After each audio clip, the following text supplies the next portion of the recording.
Hello and welcome to the Realm of Ideas is Free to All. This is the preview for episode 54, Draftsman and Copyist, the Personalities. Who are these people and why do we need them? And what do they tell us about things? What do they tell us about art? What do they tell us about beauty, truth, and love? All right, I'm going to start by reading a piece from Character and Culture, when the chapter on Dostoevsky by Freud. Right. This is a chapter that I've kind of loved for a long time. And I'll read the piece as a longer piece that it kind of leads to, which I'll read more of, but this by basically giving you the start of it. These are kind of hints that maybe kind of get you to kind of go to back, when you read these pieces and think about what they mean. It can scarcely be owing to chance that three of the masterpieces of the literature of all time, the Oedipus Rex of Sophocles, Shakespeare's Hamlet, and Dostoevsky's The Brothers Karamazov, should all deal with the same subject, parricide. In all three, moreover, the motive for the deed, sexual rivalry for a woman, is laid bare. Now, he'll go on to describe the differences and talk about the nature of culture. Now, that may or may not be related to our subject, but I believe it is, because I believe that there are many different ways in which these two personalities or these two vocations can play out. And what I would say is there are many, but I want to focus on four: the bad draftsman, the bad copyist, the good copyist, and then the good draftsman. So the bad draftsman I kind of see as the kind of most kind of like contemptible of all, because I feel that his motive is he looks to avoid the developing of ability because he doesn't understand the value of having technique to the degree that one could be a copyist. And like I said before, a copyist is not a person of necessarily poor character. He's just a different character than the draftsman. But I believe they need each other. So the poor draftsman or the bad draftsman is the person who's avoiding, he's using drawing as an excuse to avoid developing his technique. Then there's the bad copyist. The bad copyist basically is kind of using copying as a distraction from making art. The good copyist understands the value of copying and sees it as something that nurtures his ability to make art.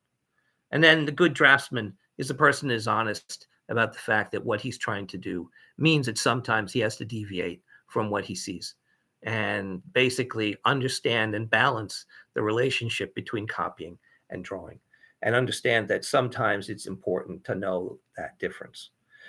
So that's what we'll talk about more in depth on Sunday. And that's pretty much what the way I've laid it out. So, Julie, do you have any thoughts, anything you want to add? Yeah, of course. I would say that one should look at draftsmen who never built anything that they drafted or designed, people who drafted the work of other people, but in the process of drafting it, they drafted it in highly imaginative ways. And I bring to example Hugh Ferris, who I think was one of, if not the finest architectural draftsmen. And he was an architect. He just, I think, built almost nothing, or very, very, very, very little that he designed. But he often was hired to draft the work of other architects. And he didn't just, give it a sheen of futurism. He transformed their ideas and work into something really epic, really forward thinking, really towering, and quite otherworldly. And I believe that they altered their way of thinking and their own structures because of the way Hugh Ferris drafted their ideas. It's interesting. I think that points out something that's really important. I think it was something we said previously. I mean, just the same way that an architect makes a drawing and the architect makes a model, we talked about the fact that some people say, architects make buildings. Architects don't make buildings, contractors make buildings. The architect will supervise construction, but really what the architect does is he makes models. The beauty of models is that they basically are speculations, they're formulations, they're basically analogies of buildings. They're speculations about the potential of what a building could conceivably be. Ferris does that. He gives us speculations about the potential. And one of the reasons why I think that the organic design process could potentially be so valuable is because it basically takes the speculations of two very differing perspectives and basically allows them to kind of like work off each other through the kind of like interplay of the curiosity and the imagination. So the two work hand in hand. Now, do the copyist and the draftsman work hand in hand? I don't think so, but I think there is a kind of beneficial relationship between the two, that there has to be a mutual admiration and respect. And I think when there is an admiration and respect, the copyist can be contributing and the draftsman can contribute at the height of their abilities. So we look forward to seeing you on Sunday. Any last words, Julie, you have to say? Yeah, I also think that the draftsman had a critical role in the Industrial Revolution. And you can look to the encyclopedias, the early botanical pieces to really understand structure. Without the draftsman, it would have been incredibly alien to anyone trying to understand it. I will refer to the Diderot encyclopedias, where he obviously hired extraordinary draftsmen to visualize all the advancements that he categorized and described in his voluminous encyclopedias.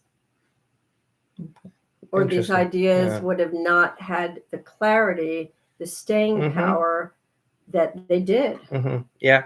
They cannot be understood in the abstract. Yeah, and they can't be understated. No. And I think another thing is that, I often talk about the idea that a draftsman can be both a composer and a performer. And I think that, the copyist is not necessarily always a performer, but a lot of times he does become a performer. That doesn't mean that he doesn't have valuable interpretations and doesn't make art to a degree. But I think the idea is one is an individual who basically kind of like can generate kind of like formulations and articulations that are unique and novel and give us deeper insights. Whereas the composer basically kind of is generating music from the music that he understands in his head. I think we're in a time when we need to have more composers, and we need to understand that if you are a draftsman, your job as a draftsman should be to compose from the draftsman's position. And I think that's kind of something that has kind of gone missing in architecture, but I think it necessarily kind of has a benefit to come back. So that's our preview. We'll see you on Sunday, and we look forward to it. All right. So the realm of ideas is free to all, and it's the benefit of all to keep it that way.